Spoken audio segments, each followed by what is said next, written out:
স্বাধীনতার ফ্ল্যাগ তোলা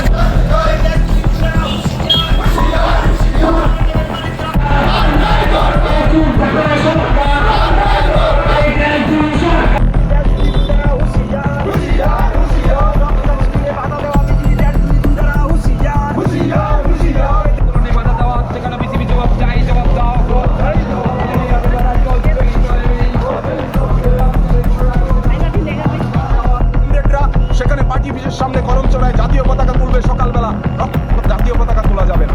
জাতীয় পতাকা তুলতে যারা গিয়েছিল তাদের উপর, সেখানে আমাদের দুইজন সেখানে বন্ধু রয়েছেন, তাদের উপর বেধড়ক মারধর করা হয়েছে করম চড়াতে।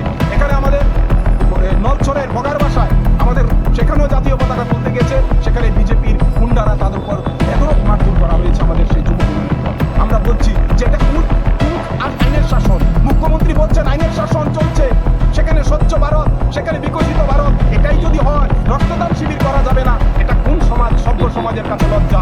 আমরা বলছি যে আক্রমণ করে বামপন্থীদের রক্তদান শিবিরকে আটকানো যাবে না, কারণ বামপন্থীরা মানবিক কাজে দায়বদ্ধ নিয়েই তারা সংগঠন করছে, কর্মসূচি গ্রহণ করছে। কারণ আমরা মানুষকে বাঁচানোর জন্য আমরা সেই দায়িত্ব আমরা আমাদের সংগঠনে রয়েছে, কারণ মানুষের মুমূর্ষম রুগীকে বাঁচানোর জন্য আগামী দিনে আক্রমণ যত আসবে, আক্রমণকে মোকাবেলা করেই আমরা রক্তদান শিবির আগামী যে আমাদের রাজ্যে বিজেপি সরকারের আমলে রক্তদান শিবির করা যাবে, মানবিক কাজ করা যাবে না।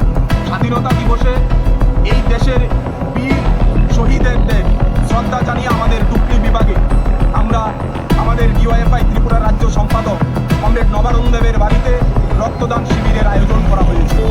সেই রক্তদান শিবিরকে বানচাল করবার জন্য ওই এলাকা সেখানে ডুকলি বিভাগে মণ্ডল সভাপতির নেতৃত্বে, কাউন্সিলরের নেতৃত্বে সেখানে রক্তদান শিবিরকে পণ্ড করবার জন্য সেখানে গুন্ডাদের নিয়ে সমাজদ্রোহীদের একত্রিত করে নবারুণ দেবের বাড়িতে ঢুকে সেখানে সেই যে রক্তদান শিবিরের জন্য যে আয়োজন সংগঠিত করা হয়েছিল সেইগুলিকে ভাঙচুর করা হয়েছে।